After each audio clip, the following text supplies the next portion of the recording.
I'm an engineer at heart. I think we are in the 21st century. There's Yeah. so much of tech around us, and if we can automate stuff, then why not? Because how much can we expect an individual to do things on their own, right? And if like machines or the tech thing, they are there to help us. So it's us. We need to leverage that technology around us. And once again, welcome to the Digital Customer Success Podcast with me, Alex Turkovich. So glad you could join us here today and every week as I seek out and interview leaders and practitioners who are innovating and building great scaled CS programs. My goal is to share what I've learned and to bring you along with me for the ride so that you get the insights that you need to build and evolve your own digital CS program. If you'd like more info, want to get in touch or sign up for the latest updates, go to digitalcustomersuccess.com. And if you have a question or commentary to be used in an upcoming episode, call us and leave a message at 512-222-7381. For now, let's get started. Hello and welcome to the Digital Customer Success Podcast. We've got an action-packed, adventure-filled episode for you today. That is, if you find digital customer success exciting and full of adventure.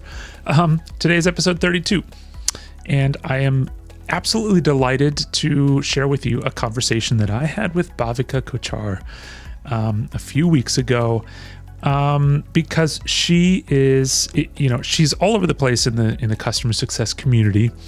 Now, granted, and we even talk about this a little bit towards the end of the conversation, Bhavika isn't your most tenured CS person. She's definitely been in the game for a while. She understands the concepts of digital customer success, and she's incredibly smart about it. And brings a lot of wealth and knowledge to the table, despite her not having spent 20 years in the industry. Well, who really has in customer success? But some of the things she talks about are really great, especially around mindset. As an example, as a CSM, she was automating things by herself. She's very technically minded. And so I think it's a reminder to all of us that having some technical prowess isn't necessarily a bad thing as a CSM as well. So we talk about, AI, we talk about automation, we talk about just in general, some of the approaches to digital customer success. We delve into racial and gender diversity, which is something that, I've done in the past as well with a few guests on the podcast. And we really get into the crux of what drives her, which is basically asking questions. She's really good at asking people questions to which she doesn't know the answers to, which is, why she has such a wealth of information at such a young age. I really hope you enjoy this conversation with Bhavika Kochhar because I sure did. Bhavika, I want to thank you very much for being on the podcast and being on the show. I know we've talked a couple times and we've chased each other a couple times. You spent a little bit of time in India recently, so the time zone thing was a little bit hard, but now you're back stateside and I want to welcome you to the show. Thank you so much, Alex. I think it's a great opportunity to talk to you. And more than just a podcast recording, I see it as a conversation between two friends. So I'm so happy that I'm part of this today with you. And thank you for the opportunity. Yeah, thank you for coming on. Absolutely.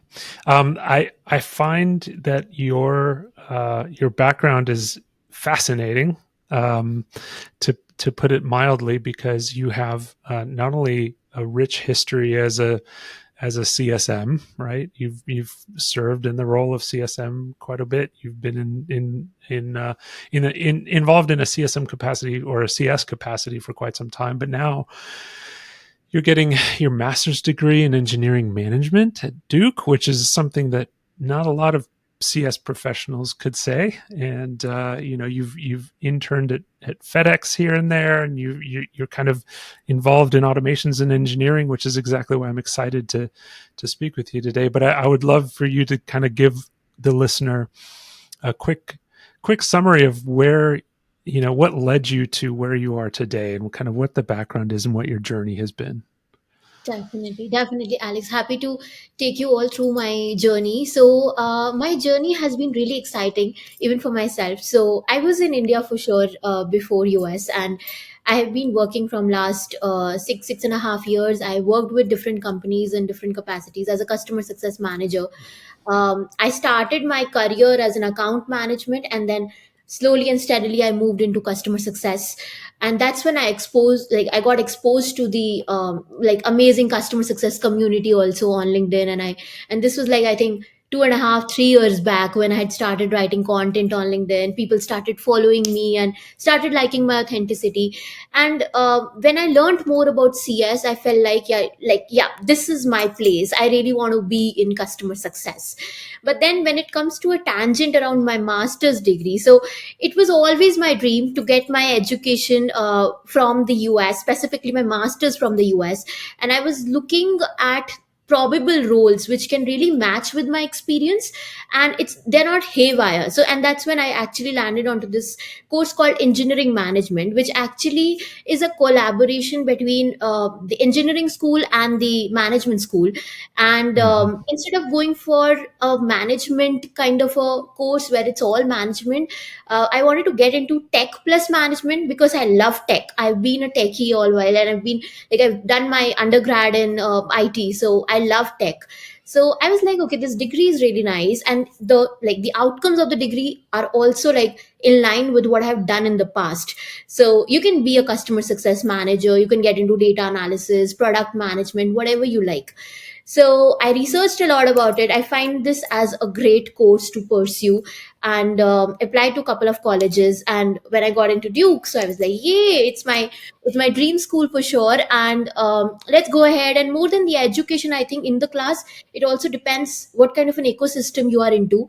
And that really helped me understand a lot of stuff about customer success. And then I've been networking all this while since last 1.5 year in the US, going to Pulse, meeting a lot of people, hosting customer success meetups in North Carolina, and I've made so many friends after coming to US.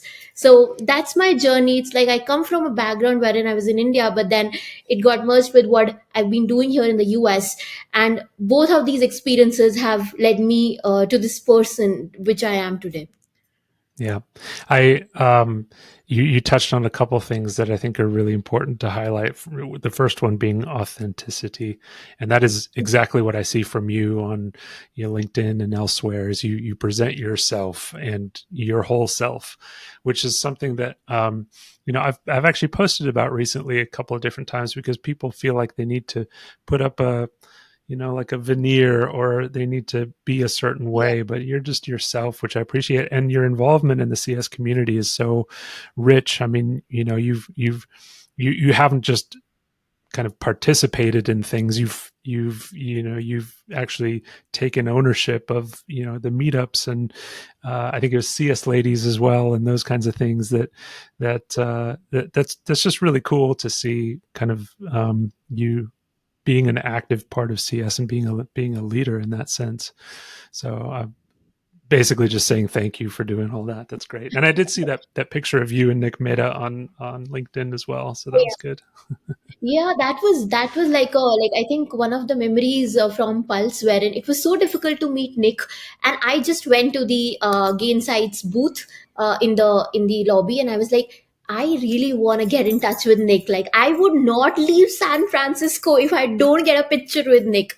And then his team was amazing. Like, they were like, we totally understand. He's gonna be here in next 1 or 2 minutes, and they quickly pulled him in, and we quickly clicked a picture. So I think it was all possible because of his team, but it was a great moment for sure. Yeah. Yeah, yeah, that's amazing. That's great. I love it. That's good. Well, I am purely speculating here, but you have such a rich history in customer success, combined with, your I guess, draw towards tech, as you said, and automations and things like that. And I'm curious how that how you then start thinking about digital specifically. Like, what would be your elevator pitch of digital customer success if somebody were to ask you, and you had to give a really quick answer? Because I have a feeling yours would be kind of unique. I don't know. Sure, sure. So, Alex, I'll tell you.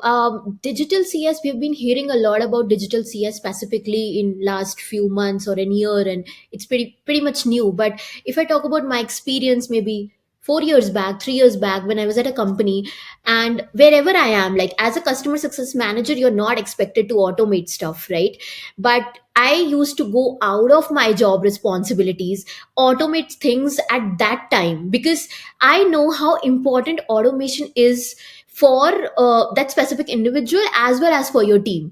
And Mhm. that's when I used to do a lot of different things. There was a project that I did at Amazon, and I used a SQL query to automate a stuff at Amazon, wherein I was rewarded in India by my L5 operational managers because it was a great project. And then when I moved on to different companies, I used to use VBA, Excel to automate stuff. So that, for instance, I'll give you a very small example that I actually implemented in the past, and it was like, if you need to check an implementation for a customer, because those were the times when customer success managers used to do everything, right? Now things have changed for sure. There's more awareness. People know what a CSM has to do. But at that point of time, I was doing everything. I was with support as well. I was doing CS as well, and I used to check implementation of like, has the customer implemented the script right or not. Now I was like, if I have 100 customers in my kitty, it'll take me so much of time to go to their websites, check that script and stuff like that. So what I did, I developed a VBA script that will automatically go to the website and give me the status that is it okay or not.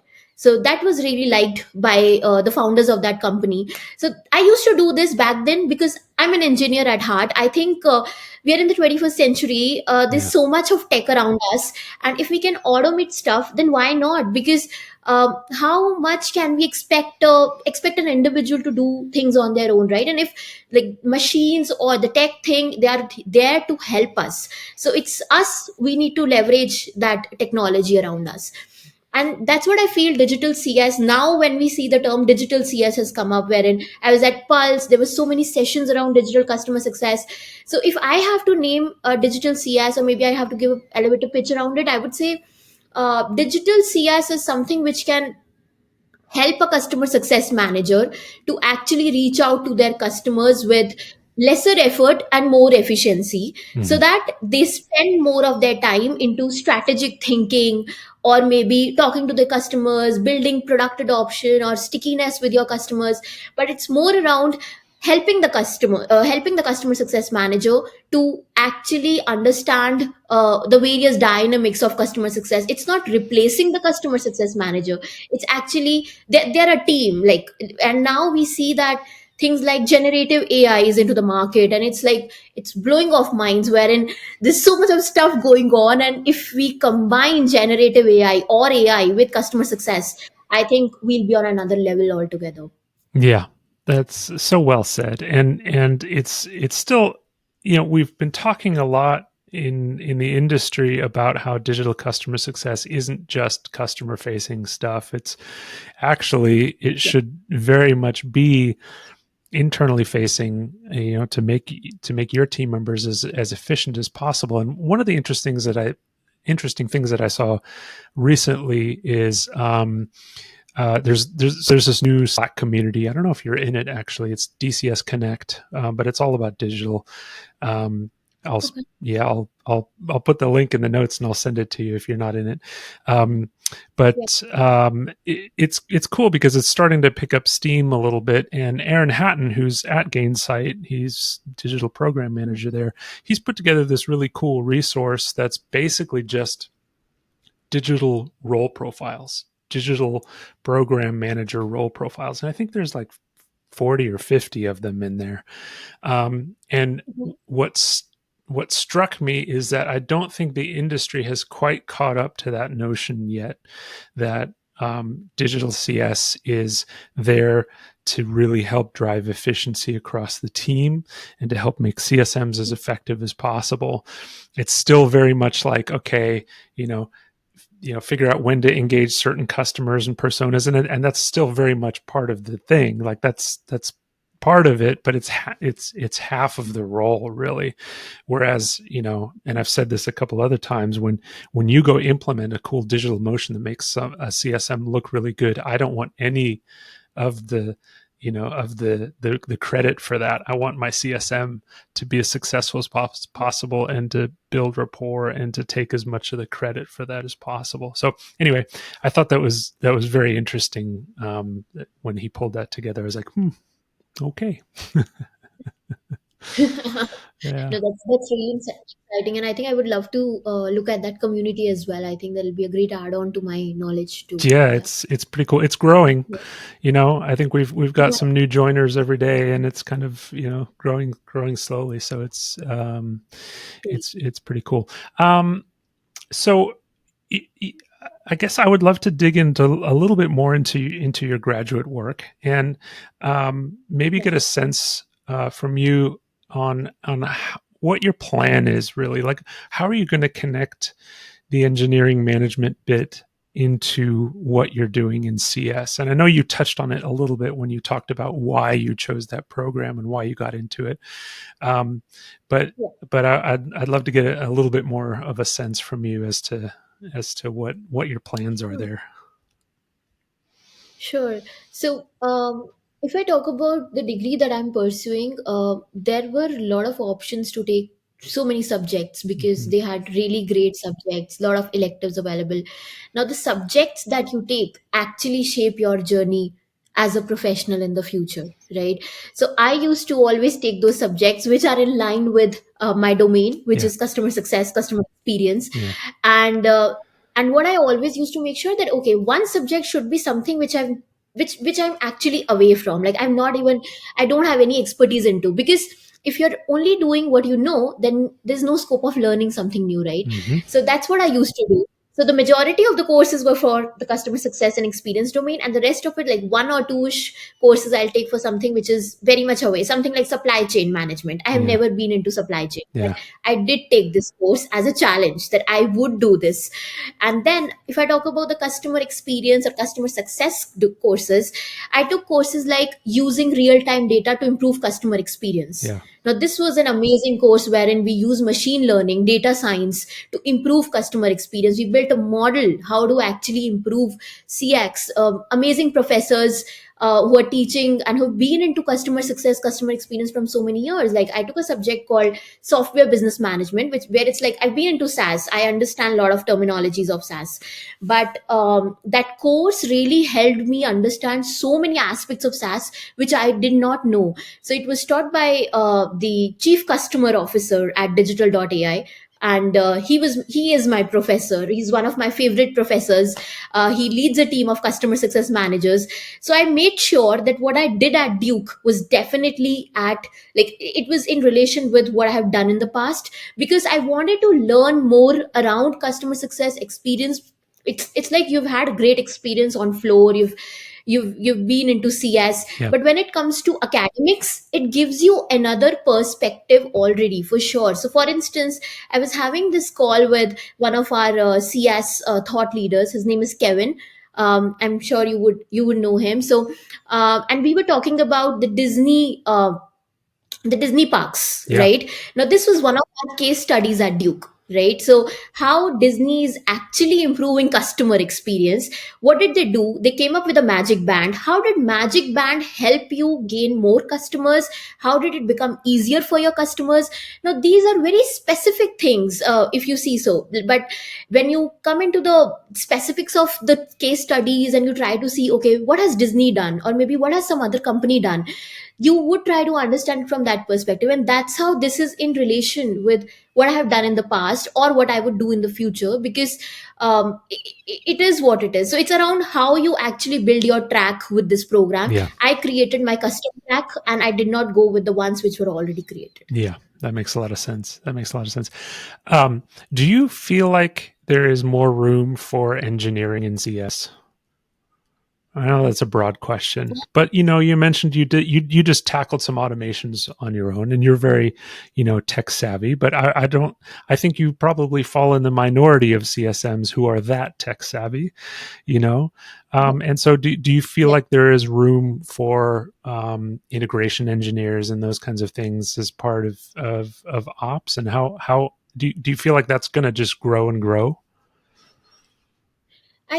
I think it's very important if you, so it's a good to have thing if you are tech savvy. Like as a CSM, nobody expects you to maybe code or automate or stuff like that.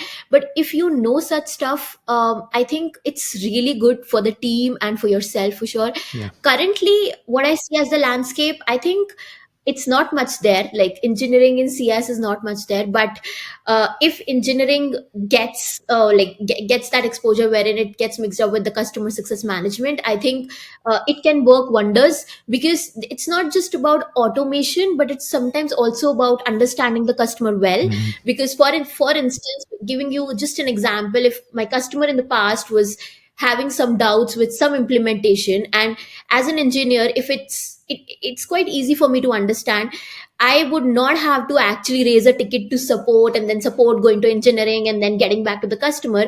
Rather, I know the stuff and I'm on the call with my customer and I can tell them. So it's like, if I know things, it'll help me Yeah. that way. And that's what I, but currently I think the landscape is not more into engineering into CS, rather it should be, and that's why I think we're moving towards digital CS. Yeah, I agree. I agree. I'm just thinking about my own team and how much I would love to have like a data analyst on the team to really look at the data, the data behind the motions and make sure that, do some validation.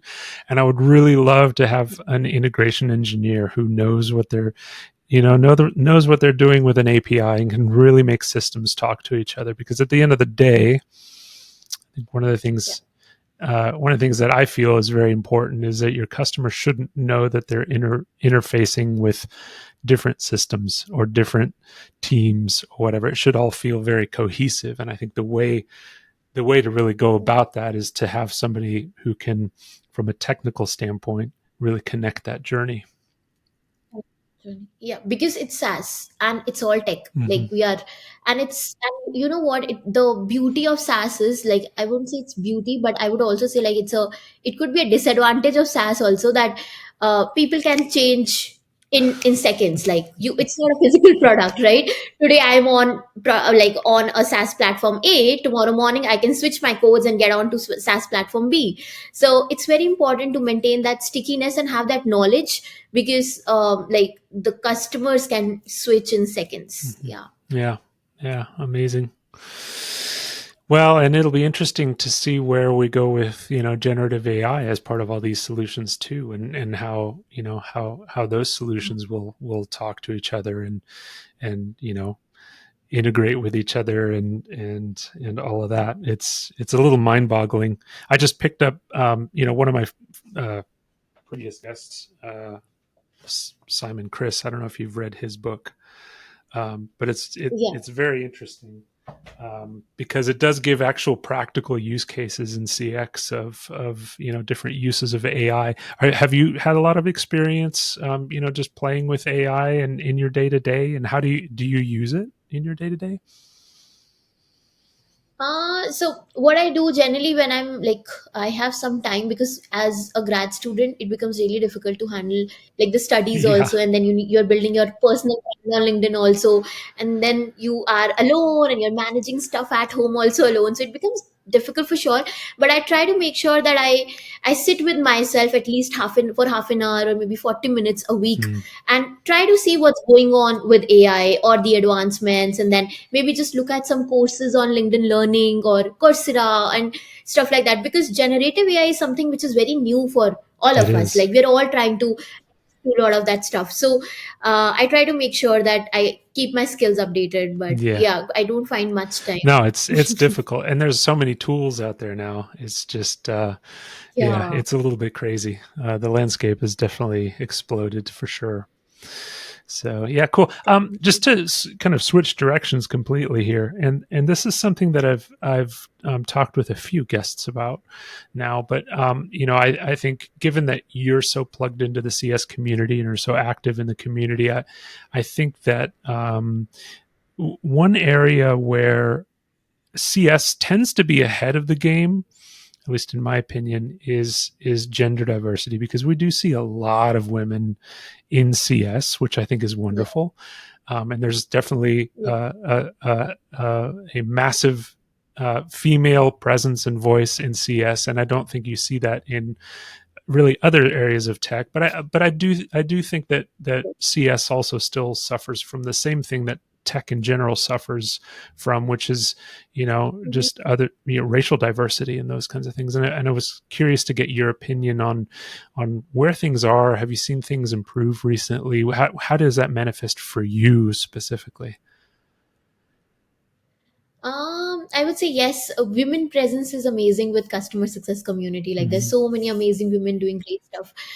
Racial diversity definitely it is a point for sure. Like there are different people in the community and they come from different backgrounds, different regions.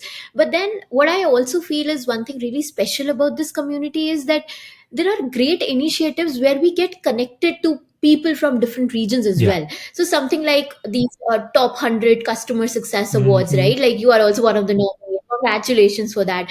So it's like they actually roll out this list depending upon the region from where you Yeah. are. And this is the time of the year wherein you get connected to people in different parts of the world. Like it's like, okay, somebody in India, somebody in Africa, somebody in US, and we all get connected and it looks like a festival. Yeah. So I totally agree. Yes, it is very different and it might take some time to evolve completely. But I think with the pace that we are going as a community and with the connections, because I always say CS community has a heart of gold. Whosoever you reach out to, Yeah. like I think rarely there'll be someone who would not reply you with that kind of an empathy or maybe who's not there to support. But mostly, like in most scenarios, people are there to help Hmm. you. So I think yes, racial diversity does exist, but it's like unity in diversity and being with each other and supporting each other. Yeah, yeah. I mean, there's no shortage of helpers in the CS community. I think we tend to be a pretty friendly bunch. Yeah, yeah, definitely. Yeah. And that's why I think there's so many people who also wish to come to customer Mhm. success domain and who want to switch to CS because like there's been like people have been helping each other out day in and day out. And there are times when people are doing this selflessly, like they're not even like they don't even charge for any call or stuff like that. It's like, okay, just let's just get on a networking call and let me talk to you. But on a contrary, I am a very curious learner and I know about a lot of other communities and different domains as well, like product management and other kind of stuff. And I know people have like actually to get a recording of a maybe a session or a webinar, they'll ask you to pay, and that's not in CS. So that's one thing that I really love about CS, wherein it's not just about a monetary Mm, gain, but rather it's a community development and yep. growth. I think actually you just touched on something that I think is also critically important in the realm of digital CS, which is the that interplay between different practices, specifically marketing, product, sales. Obviously, like there is so much coordination that's needed in order to foster a really healthy customer journey between those departments. And I'm curious to get kind of your take on that. And have you seen those kinds of things done really well or really poorly maybe? I think Alex, it's a great experience. I would say rather because I've been into that kind of a setup before coming to US. I was working for this company called Elgonomy, and my manager, like he was based out of the Mhm. Bay Area, and we used to look at enterprise America's customers together. And trust me, like he was from a different region, I'm from a different region, and then there were teams here and there. People were into engineering. Engineering team was mostly into Cali in US. A support team was based out of India. Now I used to collaborate with all these teams, but what I actually got out of that experience was that it's so great to actually have that kind of interaction with all your teammates and from different parts of the world, because there are times when you're on the call and you're like, okay, that's happening in Cali, okay, you learn something more about that, okay, that's happening in India, they learn something Yeah. about us. So it's like you learn about each other's cultures also, and then you start getting interested into knowing more about each other. So I think that has really helped me in the past personally, wherein if my teammates are in the different parts of the world, it definitely helps me understand a lot about the person, and then I can get connected and then a lot of that stuff. So yeah, for I me it think that has you worked. possess something that I think a lot of us kind of aspire to, which is that natural curiosity about what another person is doing. You know, you I think I'm guessing that you like to ask a lot of questions, and I think that serves you in multiple ways. One, it like helps build teams and collaboration, but two, you just learn a lot when you ask more questions, and I think a lot of people just don't do that. Yeah, and I agree. There's like somebody, like some people also talk to me and regarding maybe mentorship, or maybe they want to ask something, and I'm like, just Yeah, ask, go for it. Like, what will be the worst thing that can happen? The other person will not answer. that's That's right. it.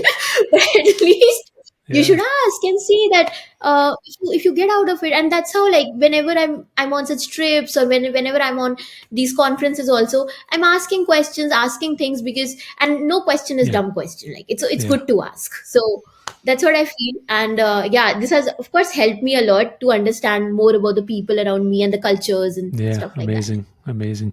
Well, I would love to understand what's in your content diet. What do you pay attention to on a regular basis, and you know, whether that be newsletters or podcasts, or what are you ingesting to keep yourself on top of things? Yeah, so one thing for sure, LinkedIn, I think there's so many thought leaders, great leaders like you who've been writing amazing content. So I am in touch with LinkedIn for sure. Hmm. Like, it's like Google, wherein whatever you search for, you will Yeah. get it, and people are writing such amazing People don't content. think about So LinkedIn as a search engine, but it really is. There is so much valuable content on yes, LinkedIn. And a lot of us think about it like, oh, you post and then it goes away. But actually, you post yeah, and it lives in the record and you can go search yeah. for it. For sure. Yeah. Like, if you don't get something on Google and if you just put it on the search bar on LinkedIn, I think you would get something for sure. I think that's one. Second thing, apart from that, I think the podcast that I'm following right now is your podcast, Digital Mm, CS. I think I love digital and the collab between AI and customer success and learning about that stuff. So I follow this podcast a lot. And apart from that, like, there are amazing people in the community who are writing great books. So they're like great friends. So something like, I'm reading this Customer Success Mindset by yep. Joe. So she's from Australia. She's one of the thought leaders, and I think they're great friends. And then they send these books, and then you, of course, you get busy reading these great books around customer success. So yeah, that's my Yeah, content that's diet. Yeah. awesome. That's great. Is there anyone that you feel is doing really great things in the realm of digital that you want to give a shout out to? I think I would give the shout out to the person whom I'm recording this with, which is you. Come on now. And that was the reason I actually reached out to you, because I really love the work that you're doing, and more than the work, also I think the personality that you hold, Alex. And I'm not just saying it because I'm a guest on the podcast. I'm saying this from all my heart, that I think you have a great quality in yourself, and that is making the other person really comfortable and trying to understand from their perspective. And I've seen that in the previous calls. So I really like the work that Mhm. you're doing and this specific podcast, because there's so many podcasts. Even I had a podcast, like, it's not like active right now because I'm very busy. But this podcast is something which is in relation to what's happening around us, which is generative AI and customer success and digital CS. So I think I'll give a shout out to yourself. Oh, that's so sweet. Thank you. I'm flattered.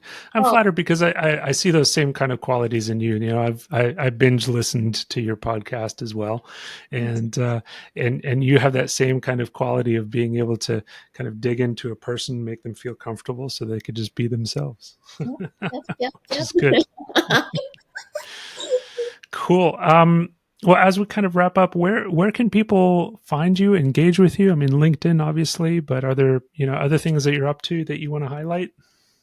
So yeah, if anyone wants to reach out to me, I'm available on LinkedIn for sure. But apart from that, one thing that I would love to highlight is the CS Ladies initiative. So we have rolled out multiple chapters now. So the chapter for Florida, Bangalore, Delhi, Bali, they're all out talking to a couple of other amazing women from different parts of the US and the world. And there are a couple of Yeah, meetups that are happening in the coming weeks. So stay tuned. But apart from that, if you want great. to reach out to me, I'm there on LinkedIn. Happy to catch up on a coffee chat or a Zoom call and whatever you say. Cool. Well, Bhavika, I really appreciate your content and the things that you put out there, and your authenticity about the way you go about it. And I've enjoyed our chat today. And yeah, looking forward to sharing it with folks. But thanks for the time. Thank you so much, Alex, for giving this opportunity to me. I think I loved talking to you on this podcast. Just keep up the great work, I would say, and the way like you are. Just be yourself. I think you're perfect. You really don't have to do any Come improvements in on. your stuff. We might need to edit some of those things out because it's not me, it's you. Yeah, but it's also important to, of course, acknowledge what you see. So yeah, I think it's a Yeah. great opportunity, Alex, for me, like being on this show. And then I know I'm quite like the younger one here in the community also, and stuff like that. But I think you gave me this opportunity. I think this really means a lot. Yeah, the thing about that though is I don't think age really matters because Yeah. I think it's the attitude, because you tend to just like tackle things, like that whole example of just going in and automating stuff. It's like you just go tackle things and you get stuff done and you take ownership of stuff. And I think we need more of that and less of the just 10 years great. You have a lot of experience, but when you can take somebody such as yourself and use that as an example of what to do, I think that's important. So thank you for joining me for this episode of the Digital Customer Success Podcast. If you like what we're doing, consider leaving us a review on your podcast platform of choice.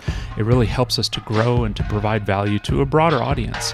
You can view the Digital Customer Success definition word map and get more details about the show at digitalcustomersuccess.com. My name is Alex Turkovich. Thanks again for joining, and we'll see you next time.